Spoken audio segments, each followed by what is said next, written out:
time now for Coming In Hot with Brent Wallace and former Ottawa Senator Jason York.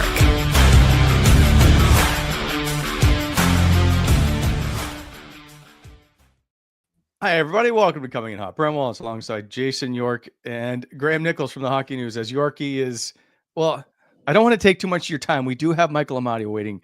Yorkie, are you moved in? I am basically, we have taken possession. We're in the house, but I don't know if we'll call it moved in. I'm sitting outside for a reason. When we were moving in yesterday, they were literally painting my bedroom. And I was like, okay, to tell the movers, save the bedroom furniture for last. So we basically set up the bed at like 8:00 at night because we had to make sure the paint dried. And sure, our next guest can relate. I'm sure he's moved around a few times because, it's a little hectic, but it's all good. Hey, listen, it's 25 degrees in Ottawa. Finally, Wally, summer's here. Your 3 days of summer. It's probably going to rain and they'll be miserable the rest of the spring. Tomorrow's good. Tomorrow's good. It's going to go down a little bit on the weekend, and then we're in some good weather next week.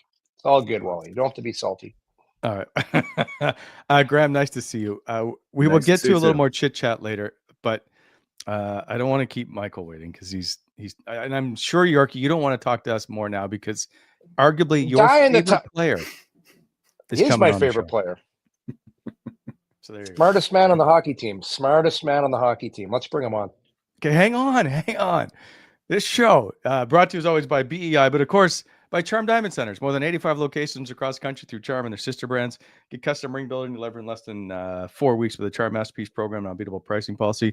Don't forget to check out their large selection of Canadian lab-grown diamonds, mine diamonds, and don't pay until 2026.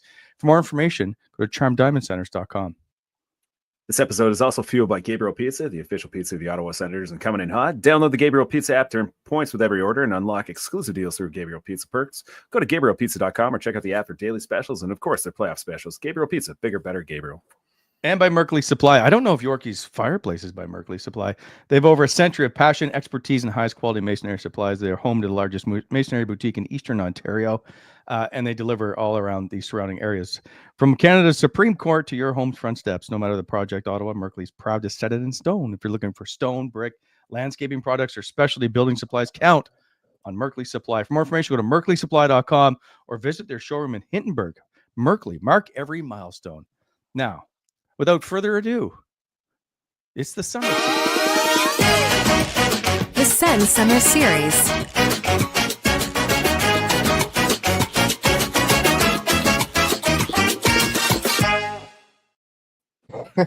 What's with the crazy shades? I still don't know why we do this.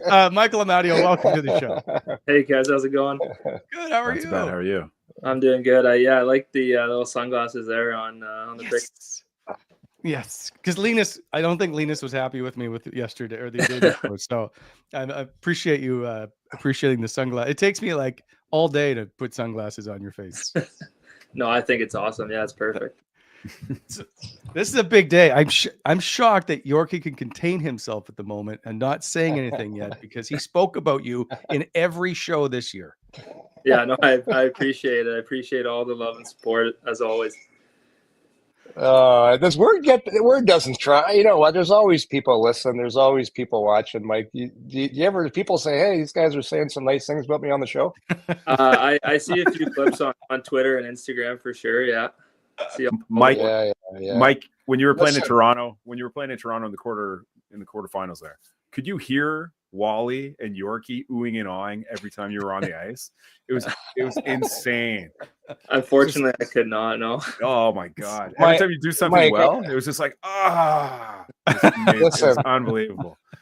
Mike, I'm just trying to teach Wally the finer points of the game. It's like, look at that stick lift. Look at him strip the puck there. You don't always have to take the body. You can take the puck, right? Because sometimes the defenseman's waiting for you to hit him, and why not just steal the puck? Like, am I not wrong, Mike? No, absolutely. It's not always flashy what I do. It's kind of undercover. So I'm glad some people are noticing. Do you know who gave you a huge compliment? I was talking to Mark Stone about you. He said that friggin' Amadio. He goes, every single time we practice the power play in Vegas, he's always picking off my passes and screwing up our power play. So he was giving you some compliments there on your. And it's funny because you don't PK that much here in Ottawa, but he said in Vegas you could read him like a book. Yeah, well, after practicing for a few years, I kind of got to know his tendencies. So it makes it a little bit after a few PK practices. Yeah. Did you I've often said this about your game because you played with Stoner in Vegas there. Did you pick up a few tips and stuff on like pickpocketing guys stealing pucks? Because not every guy in the league can do that. Like, did you kind of lean on Stoner for some advice and just steal a few things from his toolbox? I mean, yeah, just watching him every day in practice and in games, it's just like his stick is always in the right. He's always in the right position. His stick's always in the right position, and obviously you guys see how good it is and how many pucks he steals, and whether it's always in the right lane or stick lifts or picking off a pass, whatever. So just being able to watch that every day and have that, I think was a big part for me. Yeah. The question. All right. So you brought up about coming over and I guess the challenge. Did you have a struggle at the beginning? And I only mean that, and we'll get it out of the way early. So in the first 41 games, you had 2 goals, 9 points or something. And then in the last 31, it was completely opposite. And your game really took off. February 1st, was there a reason for that kind of turnaround? Did you feel it? I could definitely feel it. Yeah. I think obviously just the transition of moving to a new team, moving to a new city, trying to get acclimated to moving into the house and getting everything with the kids set up and the family. So definitely got off to a slower start than I would have wanted to, but I think I had a strong finish, and I think that was definitely me playing with a lot more confidence in how I would like to play my game going into next year. Was it tough early on? Because it seemed like out of camp, it seemed like you, Pinto, and Perron had something going, and like you guys were doing a lot of positive things on the ice, but like obviously Perron was dealing with his stuff. You got hurt at one point. Was it just like those kind of disruptions that they just like negatively impact you? It was just hard to get on a roll. Yeah, definitely probably had a little bit to do with it. I mean, hockey's a game, where you go through highs and lows. So it's hard when you're working so hard and you're not getting the bounces going your way. Sometimes, it's tough to get it going. So I think when we were finally able to get it going and start seeing the puck go in the back of that, I think it kind of just had a ripple effect. And like you guys said, it definitely showed. See, I disagree with everybody that talks about, because everybody talks about numbers and points and stats. Like the amount of looks you got early on in the year, and you said sometimes the puck bounces a one way, sometimes it doesn't. You got a ton of looks early on in the season. I remember the games, just nothing went in. Like it was crazy. So I give you a lot of credit because you stuck with it. Because I know as from a player, it is frustrating as hell when you're getting all those looks and nothing's going in. Yeah, I remember I had a few games in a row where I hit the post too, and like you said, where I wasn't. Yeah. It is a little frustrating too, so it definitely has a lot to do with it. So you had, let me think here, career highs in assists, career highs in time, and you tied your career high in points.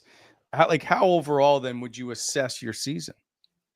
I mean, with the second half I had, I think it was very promising. I think that's what I hope to bring to start the year next year. But yeah, I was pretty happy with the year. Obviously, disappointing finish for us in the playoffs. Would have liked to go farther, but this same thing, couple bounces. We win a few overtime games, and you never know. Mike, do you think you have that? Sorry, go ahead, Yorkie. No, I don't steal your question. Go ahead. Mike, your career high is 16 goals. Like if you feel like you put everything together, could you get to 20? Could you get over 20 goals? I would like to think so. Yeah. I mean, that's probably one of my goals going into every year is to score or to beat my previous career best. So I strive for that. Yeah. What about that chemistry you guys had in the playoffs, like with you, Pinto, Ridley, Greg? Like you guys had, it just seemed like all three of you guys were on the same page as far as knowing where you're going to be.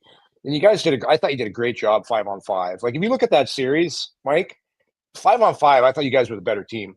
Toronto got up in the series at first game with a couple power plays, a couple sketchy power plays, albeit. But 5-on-5, like I in particular, I thought your line did a tremendous job. Tons of D zone starts, playing against their best players. But that chemistry, I don't know. How do you explain the chemistry you guys got late in the season? I'm not sure. Yeah, we got put together late in the season, but yeah, like you said, we kind of just knew where each other were going to be.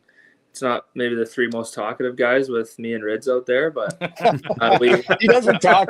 He doesn't talk. Eh?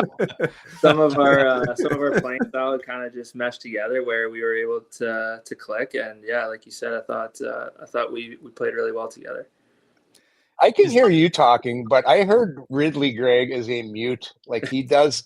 Like we had Pinto on the podcast a couple weeks ago, and we're talking about Ridley about getting in there, pissing guys off. But he says he doesn't speak on the ice. Like, is he that quiet on the ice? Yeah, I think so. Yeah, I think when he gets in those battles, he just kind of stares at guys, and I think that might get under their skin even more. But that would play. Like, did you see why guys on their team just can't stand him? Oh, absolutely. But I love playing with him. Yeah, yeah. He's just. You're known to be quiet too, although. Pins did say that you aren't that quiet in the room once the media goes away. Yeah, once all you guys leave the room, I can open up a little bit more. Are you a talker? Are we not like I don't like that there's two sides to Michael Amadio. Not really. No, I'm definitely more on the quiet side. It's definitely if I'm talking, I'm going out of my comfort zone. Always? Has this always been always? You? Yeah. I've always been on the quieter side for sure. So then when you do you ever just crack a joke suddenly and like it always lands because you're just quiet and then suddenly you just lay one? If it's a good one, yeah. If not, I get a couple crickets for sure. I'm curious. We'll get to the playoffs in a sec. How many times, Jake, if you could put up the Amadio picture of Mario, how many times you may have come across this picture of your face on Mario's body? Oh yeah, this has been following me since I think my last year junior. Really? Maybe not this specific picture, but this whole meme has been following me for quite a while now. Yeah, and I love it. I think it's great. Okay, good. I just want to make sure that you're okay. You're on board. Yeah.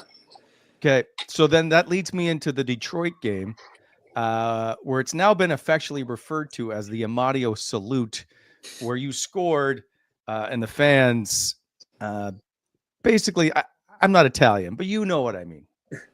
Yeah, I seen some pictures on Twitter of what's been going on there. I don't know how it started, but I'm all for it as well.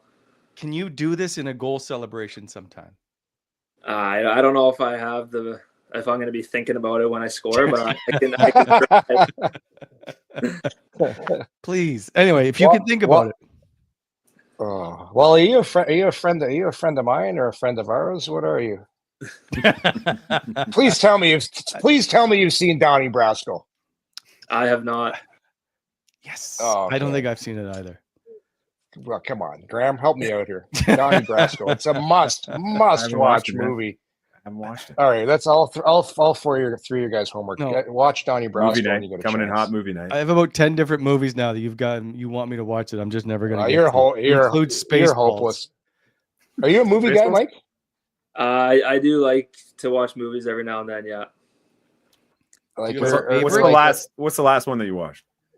Oh, geez. It's been a while. Just like at home or in theaters? Oh, either. Doesn't matter. What was the last movie I watched? Oh, it was the Vince Vaughn movie called Nona's on Netflix. Just came out about. Oh yeah. It's on the list. On Staten Island or something. Oh, is he a Worthwhile? bubbling fool that messes up a relationship and finally gets it back together at the end of the movie? Because that's all his movies. Something like It's that. fun. Yeah. Just try a different character, Vince. Yeah. Just once. Just try a different one. Listen, I'm going to give you guys. I'm going to give you guys one more tip. As far as if you guys want to start a new series right now, you gotta watch Mobland. Mike, this is Irish mob, not Italian. Mobland is. But you think he's in the mob? fantastic. Well, you're the guy that says, "Hey," or you're talking about Detroit and the Italian salute and all this. I'm just telling you, it's a great show. Mobland. Okay, fair enough. Let's go to the playoffs. Can you give us the vibe that it was like in that Battle of Ontario? You being an Ontario kid. Yeah, it was awesome to be a part of. The fans at Canadian Tire Center was awesome. I didn't know what to expect going in there, but the few home games we had it was electric. You couldn't even hear yourself think sometimes in the game. So I can't say enough good things about our fans and how they showed up. Obviously, like I said earlier, we would have liked to have a better ending, but it came down to a few bounces here and there and a couple overtime games. But yeah, I'm very excited for next year and the group we have. The way that I guess that series went, you ended up playing, if I'm not mistaken, the most ice time against Austin Matthews of anybody on the Sens. Did you thrive in being given the assignment of containing that top line? I think so. I think me, Pince, and Rids there, we had the mindset of going out there and just trying to limit their offense. Obviously, we know that they're highly skilled, but just doing what we can to help the team. So and if that was our job, our role, we try to do our best. Yeah. When You Linus was watching on any the of the show, playoffs? sorry, go ahead. Sorry, are you watching any of the playoffs right now, Mike? I try to watch a little bit, but the 8 p.m.s are a little late starts for me. So if I can catch a period here and there, I do. But it's tough to stay up that late when you're up early with the baby. Did you pay any? Oh yeah, attention you got to it. Sorry, go ahead. Yeah. Sorry, no, you guys got a young one, eh? She's a year and a half. Yeah. Nice. And you're getting up in the morning. I am now that it's summer. Yeah. Oh, that's the rule, right? Because you're gone all year. Yeah. There's no sleeping in the summer. Are you a golfer? Yeah. I try to get out as much as I can, but yeah, it's tough with the little one. She's all doing all these activities, and I don't want to miss that during the summer. So if I can get out, I can get out. But golf needs to be shortened to about half the length of time. Is there a two favorite sevens, track? two sevens, Wally, perfect. 2 sevens, perfect. I'd still shoot 120. Is there a favorite track you have in the area? I've only played the marshes here so far. I need to get out and get to a few courses in the area because I've heard there's a lot of good ones around. So the second most, if I'm not mistaken, in North America per capita is Ottawa area. So plenty to choose. You know what? Yorkie will take you out. For you doing the show, Yorkie will take you to the Royal Ottawa. Perfect. Anytime, man. It'd be my pleasure. Hit me up anytime. All right, sounds good. So, Mike, you're from the Sioux. Do you do, like, when growing up, did you do any fishing, hunting? Like, what were your hobbies? I golfed a lot when I was younger, just kind of being outside. I never really hunted or fished, even though a lot of my buddies do. I as a kid, I was always outside doing something, but no hunting or fishing for me. So what hobbies do you have? I golf a lot when I can. I am a dad now, so just kind of hanging out with the fam. But yeah, I like being busy. I like going outside, doing whatever. I can't be inside sitting still. Do you have any hidden talents? If you had to do like a high school talent show, what are you going to do? I do not. I have no idea what I would do. I would come up with something last minute. I don't know. I got no hidden talents. I had you for a juggler. I thought you'd be one of those guys that could juggle with the good hands. I've tried, but nothing there. I know. The line that you play, and I'll just go with the Ridley Gregg part and you and Pinto. Was there an adjustment period, or did you guys click it seemingly early on? And maybe we overplay that clicking early on thing or clicking at all, but it does seem that you three thrived in that role. Yeah, I mean, I think I played with Pence pretty much the whole year, or for a majority of the games, anyways. But then just with the addition of Rids, yeah, we whatever it was, we kind of clicked. So it was a lot of fun to play with those guys. Because none of you talk on the ice. Do you use hand signals? Yeah, a couple head nods, like winks. We know where each other's gonna go. Head taps. That's what one play. Fair enough. I was just always curious. It's always, but Pin said you were Listen, a lot more animated than you play on the ice. So that's why I was curious to see how it was going to go. Yeah, smart players can play with anybody. You don't have to talk. You just know, Wally. You can't explain these types of things to you. It's just guys just know. It's like Mike threw him on the fourth line. Oh, all of a sudden the fourth line's producing. Imagine that. Like, remember I showed you that up from the press box, Wally? Like, watch the fourth line now. They're going to start getting some looks. We're going to do a DVD series of just your plays, and we're going to sell them out of the trunk. I love Yorkie, I love you played Yorkie. You played up and down the lineup. Does it matter where you play? No, as long as I'm in the lineup, it's a good day. I don't really care. Yeah. What are you going to do the rest of the summer? I have no idea. As long as the weather's nice, I'll be outside somewhere doing something. Gardening. What's the plan, Mike? Gardening. I currently have no plans, so I'm looking for something to take. How long? I know you're in Ottawa right now. What's the plan for the family? You guys will stay here till when, and then where do you go after that? No, we'll be here all summer till camp. We might go. Oh, really? We have a few weddings around the area, so we're just going to be staying put. Oh, sweet. Okay. Yeah. Nice. Do you have much in the conversation with Daniel Alfredson? We always ask about being coached by Alfie because he's such a fixture here, but I'm curious if you've had much interaction with him. Yeah, definitely. During practice or on the bench, whether he gives you a tip on changing your angle shooting, or like if he sees a play that you don't, he kind of just lets you know. And it's been a pleasure to have him to lean on because he's such a legend, especially in Ottawa. I saw him after practice. I came down, I think it was in the playoffs. I remember we were sitting up there. Were you sitting with Wally? Alfie was lighting up. I think it was Forsberg. Like, he was going in after practice and like snap, snap, snap. And Forsberg was trying. And I know Alfie was kind of going there, cruising in there at Alfie speed, but still, like, he can still shoot the puck. Oh, absolutely. I know it's funny because he shows you how to change your angle or to maybe how to fool the goalie, and then he'll, like you said, he'll go in on the goalie and just snipe, and then you try and do it and you like throw it in the corners. But it's been awesome to have him in practice. Yeah, you can just see how much he loves the game still.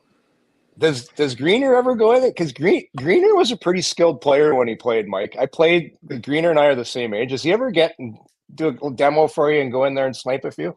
I haven't seen anything yet. We might have to get him next year to do something. Oh, absolutely. He's full on coach. Yeah. They got 9 guys on the ice that can do it. Baumgartner, Ben Sexton, Alfie. He's not. Mike Yao. Yeah. Greener's not moving. Greener was great though. We had him on last week, Mike. He was smiling, having a great time. Just we couldn't bring up the playoffs because he's still sour about that. But that's fair. Yeah, how long did it take you to get over the playoffs?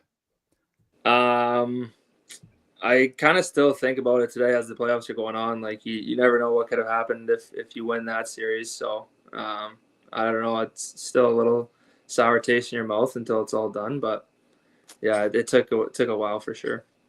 Did you watch any of the Toronto-Florida series? I tried to watch as much as I could. Yeah, it's probably the one series I watched more than the others. Mike, what is it with Florida? Like, why are they so dominant right now in the playoffs? Because look at the regular season. Like, Toronto finished first. Their record was, I know Tkachuk didn't play and things, but what do you think it is? What's making them so dominant this year in the playoffs? I probably have to say their depth. Like each night they're getting they're getting some goals from their D-man. They're getting some goals from their third and fourth lines. Like the scoring is pretty evenly spread, but as well as the top chipping in when it counts. They also have a lot of skill in their bottom six. Yeah. Right? Like they do. Yeah. The pickup of Seth Jones, like it's funny. You take a player from one situation in Chicago and you put him in Florida, and now all of a sudden he looks like the Seth Jones that was in Columbus. Yeah, absolutely. Yeah, he's fit in well there, and yeah, they've even Bobrovsky there's been playing really well. So it's tough to run into a hot goalie. Yeah, I want to temper this because you played in Vegas and won a Stanley Cup, and I'm curious. You've been in rooms with a lot of success. What have you seen in Ottawa that's lending itself towards getting to that point of being a much better team and being a playoff contending team? Like, do you see much of a change from the start of the year to the end of the year?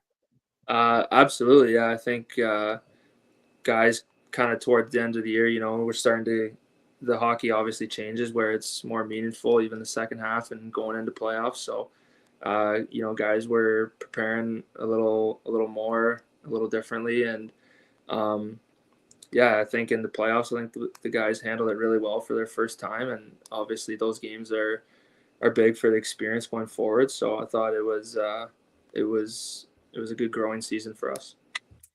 What does this team have to do to progress, like that natural progression to ascend the Eastern Conference? Like, what are the next steps going to be for this team? I think we have to keep the mindset of like, playoffs is the goal to make. And then obviously you want to advance as far as you can in the playoffs each year. So you just can't be happy with making the playoffs. You want to have to win the Stanley Cup. And I think just making sure that that's the end goal every year. Now that it's a little bit past, can you tell me what the best Stanley Cup party is that you went to? I only went to mine. Really? Yeah. What? Well, the summer was so short that year, and you only get it for 12 or so hours. So it's tough to travel. And especially I would have had, I don't even know how old she was. She was probably 6 or 7 months at the time. So it's hard to travel with a baby or leave the family.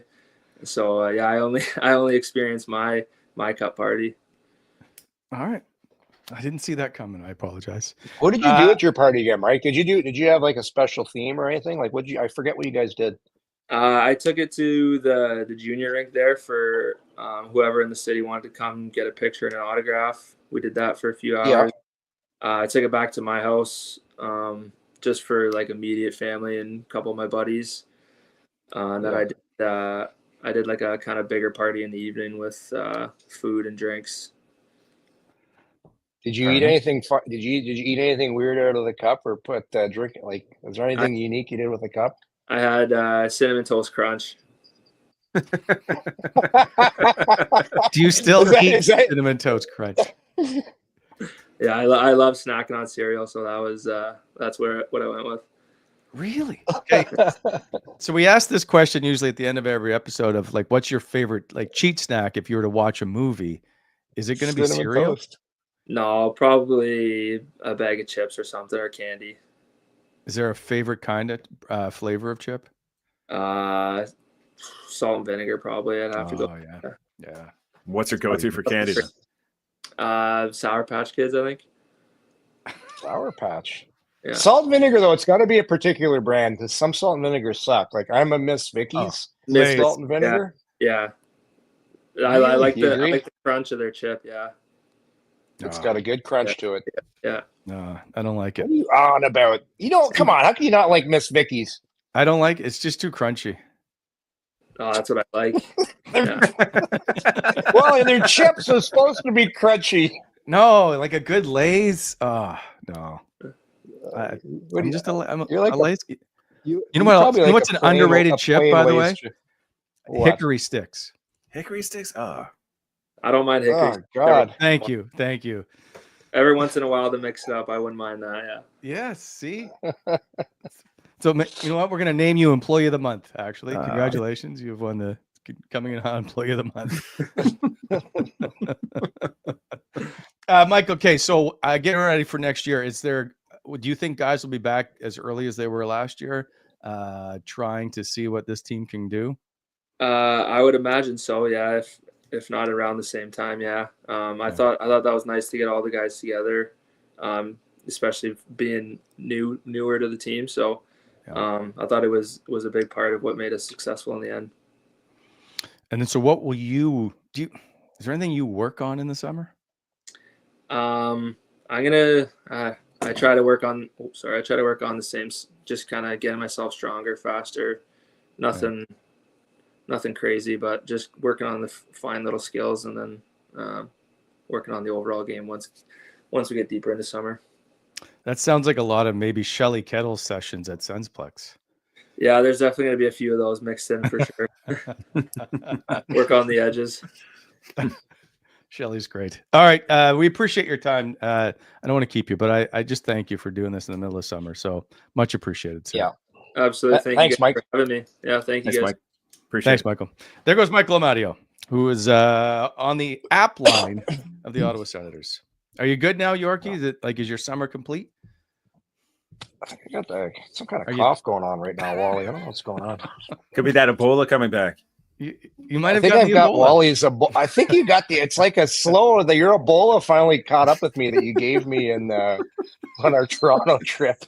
No, that was great. What? I got it from a dirty car of yours. Oh, yeah. Listen, you're still supposed to detail it. I'm still waiting. Well, are you a mobile detail business? No. You need to know. You got to bring it to the house. How do we do this? lawn chairs. I'm bringing a lawn chair. You're bringing a lawn chair. Right. We're sitting on his lawn, enjoying a beer. Do I book an appointment? How does this work? Do you have is there a website? Like Wednesdays or Fridays when we're not doing a show, you can drop it off in the morning. I will take care of it. Well, here's the thing. I already told you this. I've got very tight crevices between my seat and my armrest. Are you going to be able to get this stuff that's stuck in there? I believe so. Oh, how? It's impossible. I can barely get my hand in there. It's driving me nuts. I think there's an old French fry down there. I had McDonald's the other night. We were from moving. Anybody that's ever moved, anybody that's ever moved knows it can be stressful and there's stuff going on. And it was like 10 o'clock at night. We had finished packing the house and all that stuff. We're like, shit, we forgot to have dinner. So I haven't been to McDonald's in years, and there's nothing open in my neighborhood at 11. So we actually did the Rotten Ronnie's drive-through at 11:30 at night. And yep. Here's the thing with their fries, right? If you take a McDonald's fry and it sits out there for a year in the elements, it doesn't change. It's the same.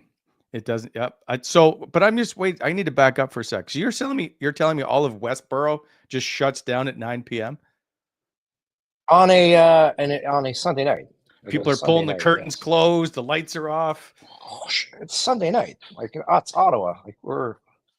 Nothing in Ottawa is open on Sunday night late, except for the old Rotten Ronnie's drive-through.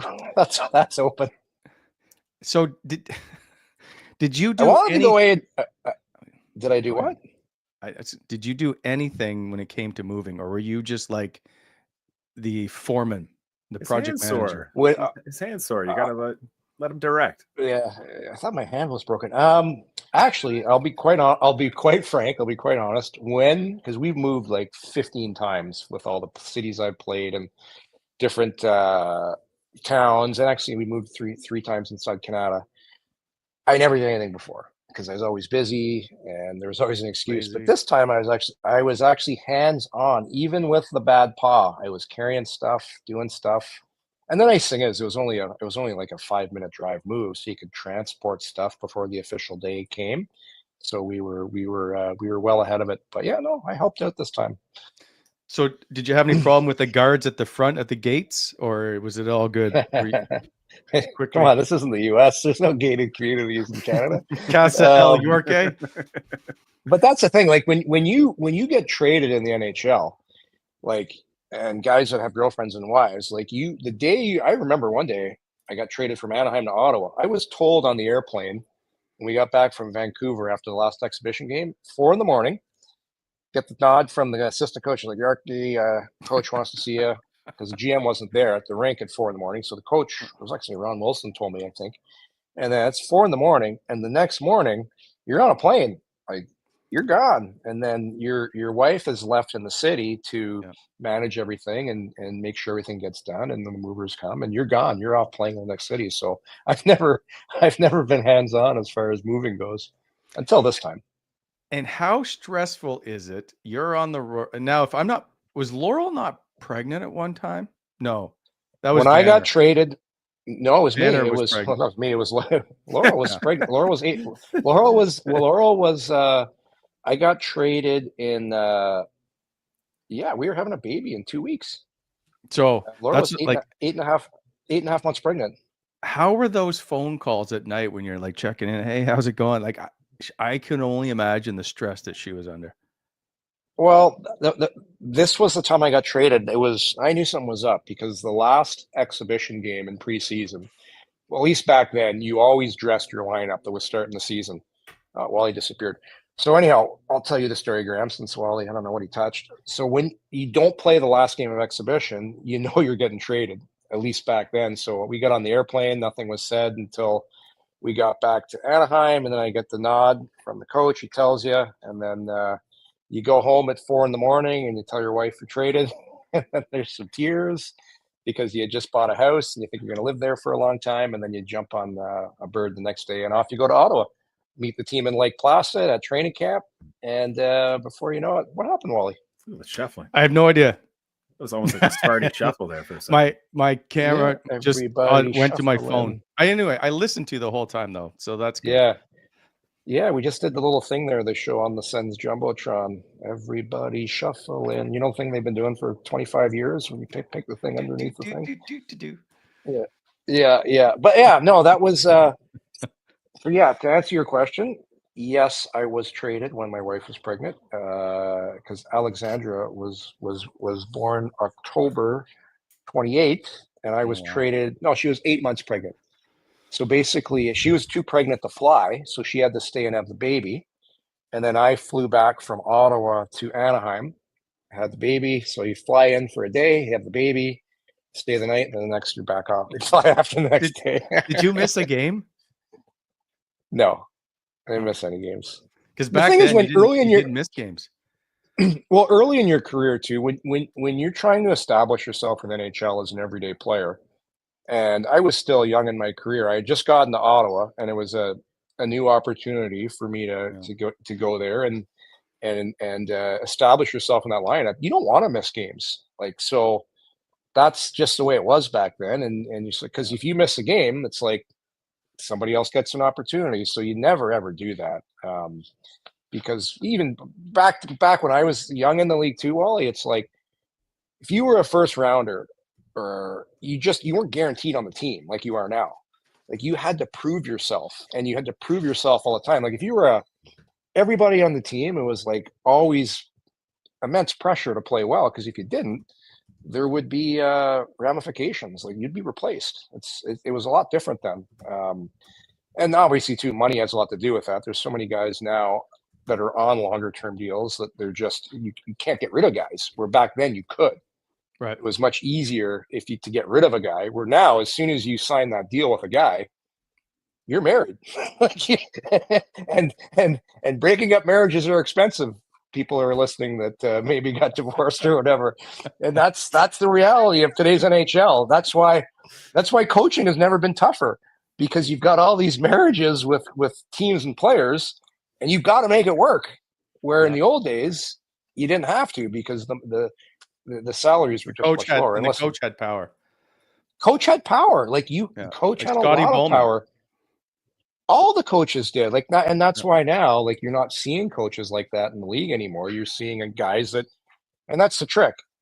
Be a coach that can still be hard, like a Paul Maurice, but still can relate to the players and still can have a relationship. It's so important now in the NHL because of the power the players have.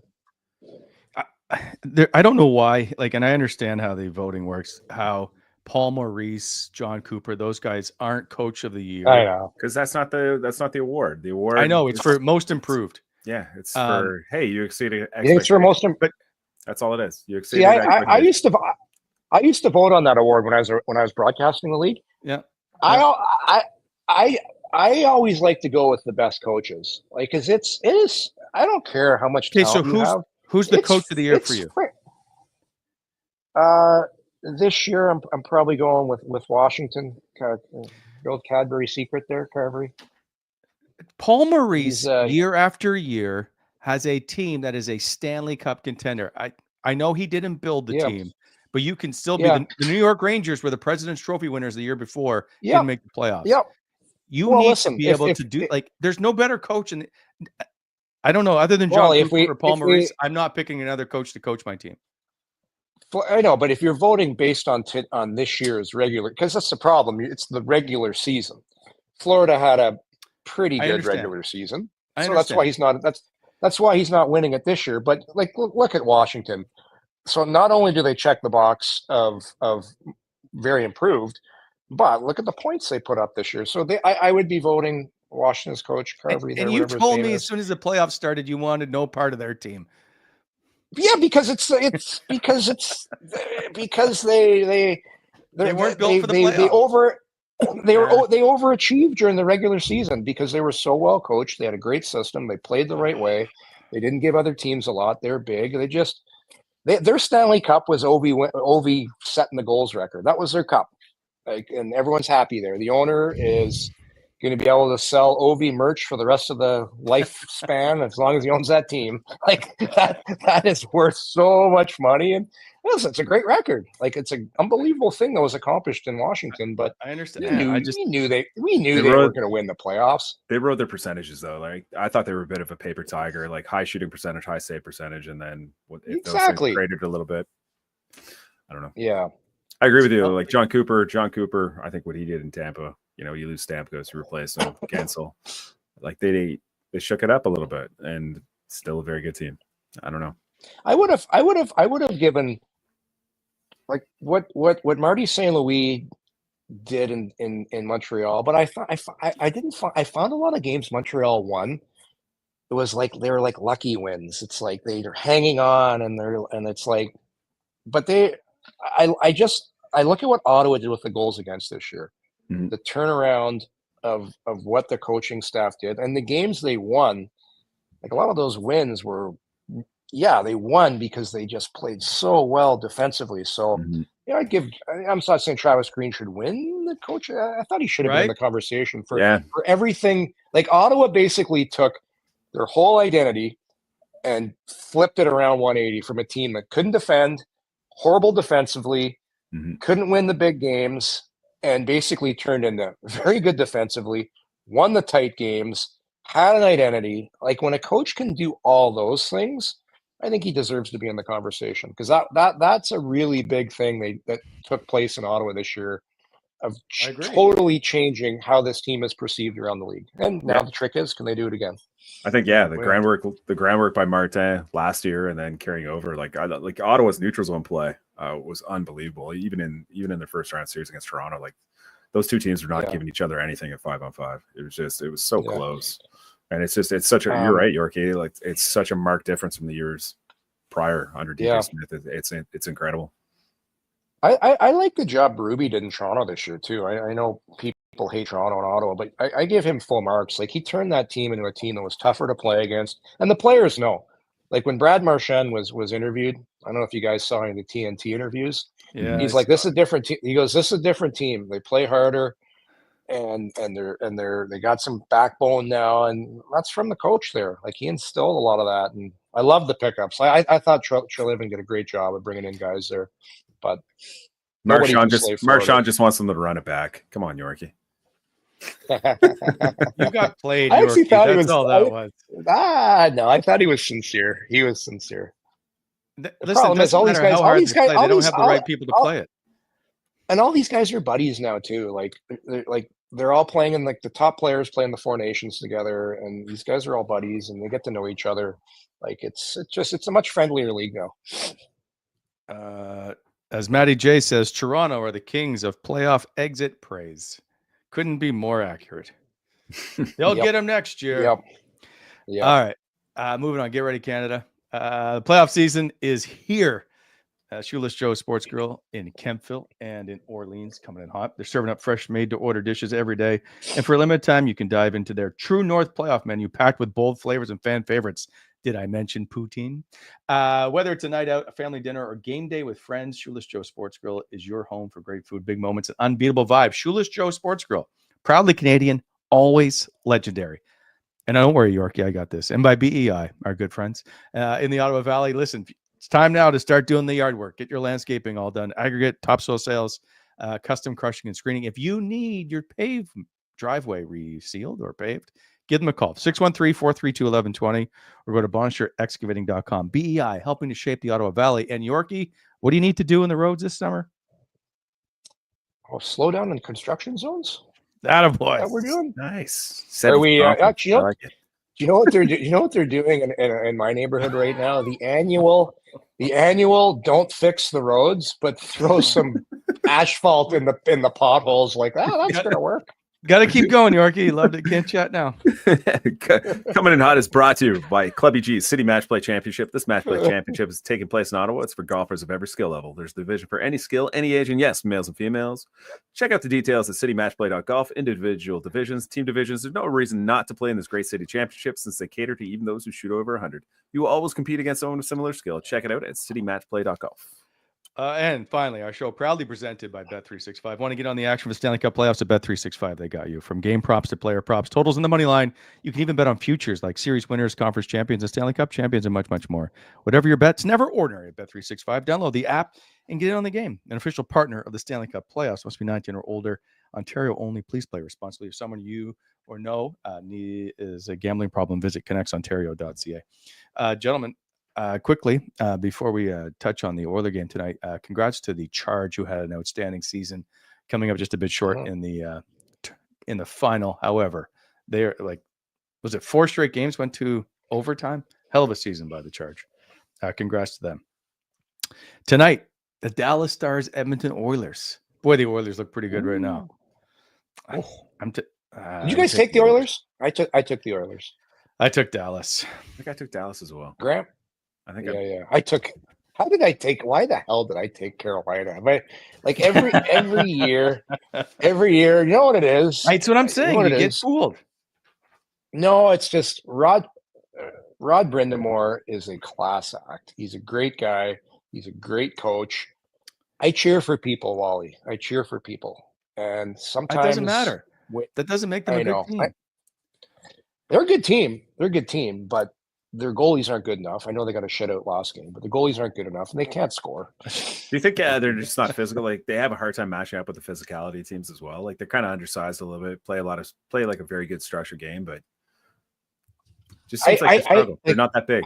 I just thought early in that series, like when Florida just came out and Carolina was playing. I thought they were playing pretty good early on in the series, but the goalies couldn't make key saves at key times, and then all of a sudden Florida gets up in the series, and I just thought Bobrovsky was better than both their goalies early in the series, and now it's like you've just got no margin for error now because you've put yourself behind the 8 ball. It's just Carolina's not going to win until they get a legit goalie in there. You need they need a legit number one, and they don't have that. Like playoff, like Freddie Anderson. Here's the thing: like last game, it's actually easier to play when you're down 3-0 because the damage has already been done. We've put ourselves in a situation. You're not as nervous because early in a series, when you have a really good, like, hey, we can win this series. There's nothing. It's like, shit, I got to make these saves. Where late now it's like 3-0 in the series. It's like, well, I'm just going to play now, and hopefully we can win. And it's like it's a totally different mindset. It's like goalies that play in games where you're not expected to win. A lot of guys will play better in those games. And that's why, it's a lot harder than people think for goalies to play on good teams that are expected to win, because you're gonna have to make saves sooner or later, even if it's just 1 or 2 big saves a period. And I find a lot of goalies don't get enough credit for being on good teams and winning, because everyone, they're a good team, they're just gonna win. Right, they're supposed to win. Not that easy. Yeah, it's harder. It's harder when you're supposed to win, man. I'm telling you. Yeah, you see that a lot, right? You see a lot of goalies struggle when they're not getting shot volume. So it works. I totally agree with you, Yorkie. Yeah, Same I with just think Andre there's Vasilevsky, right? Like it's Yeah. not easy, but he's consistently very good at what he there's does. just certain goalies in the league that are alpha dogs. They have that mindset where they look down 200 feet to the other end. They're saying, "I'm gonna be better than that So- goalie," and they so just okay, then. they just are mentally tougher. So you need to upgrade your goaltending for your team of Team Yorkie. You don't have a goalie at the moment. Is Connor Hellebuck a guy that you want? Not at that price. Can you turn your phone off, please? Sorry, it's a window company. My sliding door is stuck. I figured you'd have the ones that are just you step into it and they just open. No? No, those are. I was thinking about those. They're way too much money. Wally, come on, we're on a budget here. You can't afford it. Oh, you got, yeah, I guess even you have the gated What's guards. Hellebuck? What's he making right now? Ooh. He's making a hell of a lot of money, right? Yeah, and sure someone will like tell me about there's a great example, right? He started playing well in that series when the damage was already done. It's like it's that whole mindset I'm talking about. Not all goalies are like that. It's like, 8-5. yeah, 8-5 a year. he's great. Listen, it's so tough just to get to the playoffs. And That's Connor Hellebuck on the put it phone on right mute. now. Oh, he's pissed at me. But it's tough just to get to the playoffs. So it's never been tougher. So you do need a goalie that can get you there. But then you also need a goalie that can help you get over the hump. But man, Right? that Western Conference is so tough. Like, look at the teams. No, but you got to that's get not what I'm through saying. and, All I'm saying is to be considered among the NHL's elite. Is Connor Hellebuck there? I understand he may win the Hart Trophy this year, but he's not been able to get it done, or at least the Winnipeg Jets with him as the goalie. Yeah. And I think he's phenomenal. And he's only Me too. playing. He's Yeah, playing I like just- 60, 63 games a year, right? Like it's not like these. Yeah. They're not riding him too much. He's playing like 3/4 of the games, Yeah. but I don't know. It's you'd have to say up until this point, no, because he hasn't in the big games been able to get it done versus a Bobrovsky, versus a Vasilevsky, versus whoever else has won recently, Binnington. Like Binnington, has been huge in big games. So it's just it's tough. It's just the margins are so tight in the playoffs, and for whatever reason, like Hellebuck let in a few stinkers in the playoffs early, especially early on in that series. Early on in that series, when they really needed to get off to a good start, he just let in a few stinkers. He made some great saves, but like you can't argue against the stats. He hasn't been able to get it done. Yeah, but it's so weird because he's so good. I know. It's between the years. So, Yorkie, question for you. We had Dave Pagnotta on the show yesterday. He indicated that Closure and the Senators are negotiating a deal. They're in talks. Yeah. If Claude comes back, is that like a precursor? Do the Senators have to make a trade for because they have so many middle six prospective forwards? Do they have to make a deal? I think they need to get faster. I think if Ottawa is going to take the next step, and I just think there's if this team wants to get to the next level, I think they need to get faster up front. And I think they're going to do something, whether that's through free agency, Graham. Like there's going to be a huge bidding war for Nikolai Ehlers. Like you talk about a guy, like if you could ever get him, imagine what he would do to the team speed of Ottawa, playing him on a line with Stützle, those two guys, and throw Brady on the left side. So the question, what happens to Drew? I think Drew will be able to slide up and down the lineup. It's a long season. Still, any key face-off you need one, he's getting sent over the boards. That's a huge asset to have. To have the top face-off guy in the NHL on your team. I know the Toronto series wasn't great for any of the centers, but for the most part, he's been the best draw guy in the league. So there's one. He kills penalties now. And when you have a guy that's maybe going to slide down your lap a little bit, still does that. And he's still a great playmaker. Like he does a lot of good things on the power play. He's good 3-on-3. Do they need? I think another guy with speed he doesn't have to be your quote unquote elite goal scorer, but just I'd probably try and bring in a couple guys with some speed. You got to increase the foot speed and pace of that forward group, in my opinion. I think. Where does Claude go? So let's just say Drake Batherson is still a top 6 player. Michael Amadio, are you just bumping him to the 4th line and putting Claude Giroux? No, I'm not breaking up that. I'm not breaking up right. That third so line. Then where does he play? And I mean this in all due respect, and I'm not trying to be facetious. Where does Claude Giroux fit if he's not a top 2 right winger? Do you just flip him and Batherson potentially? Yeah, like if you look, like David Perreault's got 1 year left on his deal. Yeah, it's an interesting question. Like I don't know where he goes. Yeah, I think something's going to shake out this summer. Like I don't think this lineup we're looking at right now is going to be the lineup that starts the season for the Senators. Let's break it down here. Stützle's not going anywhere. Tkachuk's not going anywhere. I don't see Pinto or Ridley Gregg going anywhere. I don't see Michael Amadio. Everyone keeps talking about Batherson. I'm not trading Batherson for the value he brings in that contract. And you try and increase your skill.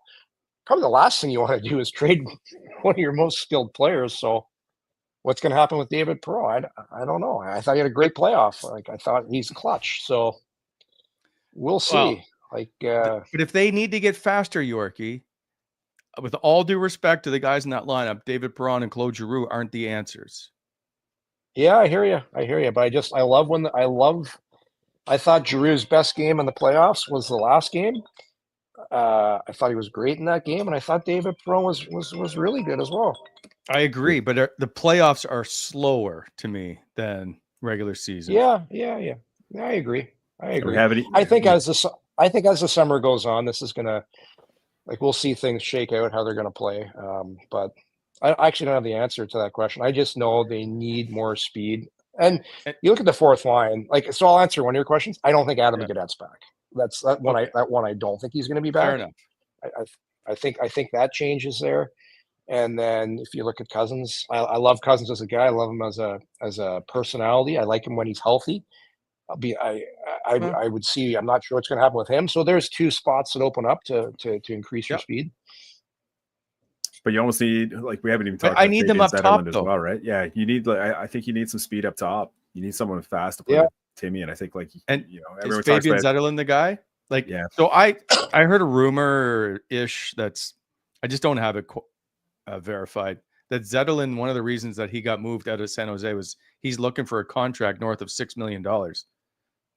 Which is he's not worth that. He's not. I understand, and so and it's not, and I haven't confirmed it. So, but if he's going to have to take a lot. He's going to have to take a lot lower price on a long-term deal, or it's going to be a bridge deal. You can't argue. What did he have in the? What did he get? 2 goals in the 20-some games he played, and it wasn't from a lack of opportunity. He was given power play time. He was shuffled on early on in the series. There was a conscious effort made by the coaching staff to put him with good players, and he just couldn't score. And that's what happened in San Jose when he got there. He couldn't score. Whatever the amount of games, 20-some games, he didn't get 1 goal. The next season he scored. But the tricky part of this is that's playing on a really bad team where you get a lot of goals and 5. And you get power play time. So it's going to be interesting to see how this contract is navigated with the Sens and because he didn't help his case. If he scored 25, because he had 90, if he had scored 25 goals, he's a $5 million player. Mm-hmm. He did. I will say though that once he was acquired, I was just looking at Ottawa's numbers because I was working on writing a piece today, just looking at Ottawa's forward depth. But he had the 2nd highest shot rate on the team behind Brady Tkachuk, who's obviously a volume shooter. And I know we talk about expected goals all the time, and he had the 2nd highest expected goals rate on the team after Brady Tkachuk. So there is some positives to glean from his numbers. It's just obviously you want him to produce and be a productive player, and that obviously just didn't happen. Yeah. He was held pointless in the postseason. 2 goals, 5 points. That's not going to cut it in his 20+ games that he was here. So do you put him on the second? I just we haven't really talked about him at all, and I just don't know where he fits. Is he on the second line? Do you put Perron on the 4th line, and then you're paying a 4th liner $4 million to be there? That's just Yeah. I don't know. It's muddy. It's muddied because when you acquired the player, you figured he was going to come into your situation and produce.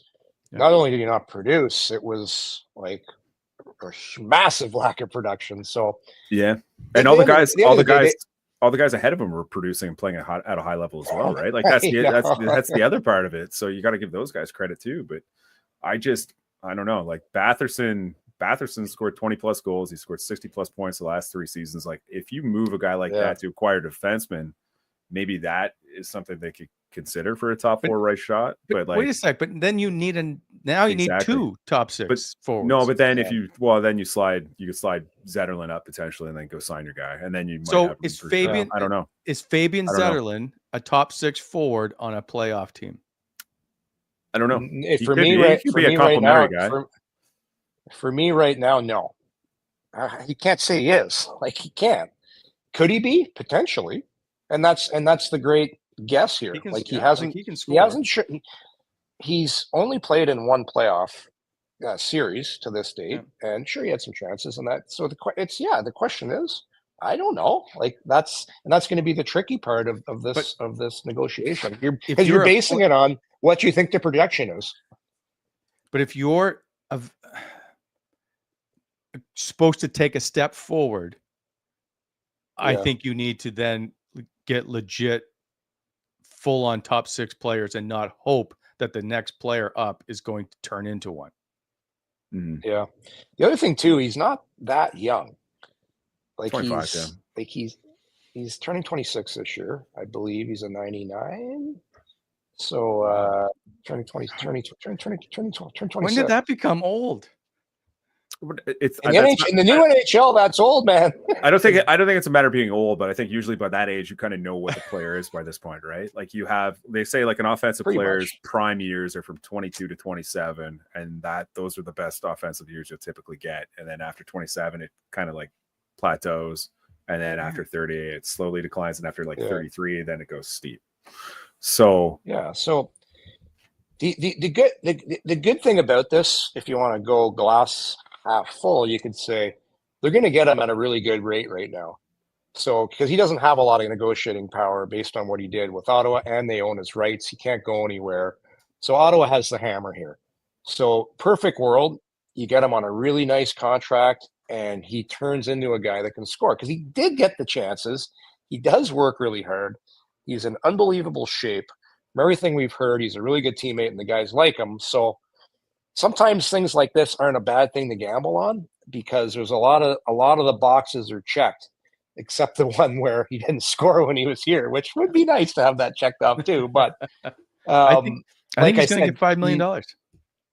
I think he gets north of 4. Yeah, I we'll see. I don't know. This would have been such an easier conversation if he just would have came in and produced a little bit. Yes. I agree. Just a little bit. And then we're like, yeah, he's this and that. But it's like, you played in San Jose, the worst team in the NHL for 2 years. Yes, you scored. But when you came here, nothing happened. You did work hard. You are in great shape. People like you. So it's like I said, it's going to be a very interesting negotiation. That sounds like the Handy guy from Saturday Night Live. I'm good enough. Jack Handy? I'm smart. Yeah, I'm smart enough. Doggone it, people like me.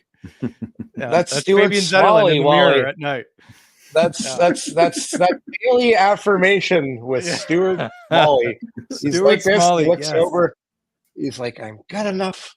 I'm smart enough. And gosh darn it, Wally, people like me. Is that Phil Hartman? Right? Oh, I think that was bless his rest his soul, man. He was one of the funniest guys. That's back on SNL was actually watchable. It's unwatchable now. So bad, the jokes. It's not as good as it. Let's put it that way. Oh, it's so bad. All right. So bad. Sometimes people argue our show is like that too. We will be back Thursday, hopefully. Oh, Al Franken. Thank you, Jim. That's right. That's right. Al Franken. You're right. He became a senator or whatever it was. Mm-hmm. He's in U.S. politics. Yeah. That's wild. Anyway. Everyone's in U.S. politics these days. All right. All right. Okay, We got to get off sorry. the show. I got to call the window guy. I got to call the window I guy. know the back. window guy is very adamant. You need to speak to him right now. All right. See you, everybody. Thanks for watching. Thanks to Michael Amadio for stopping by. Thanks, guys.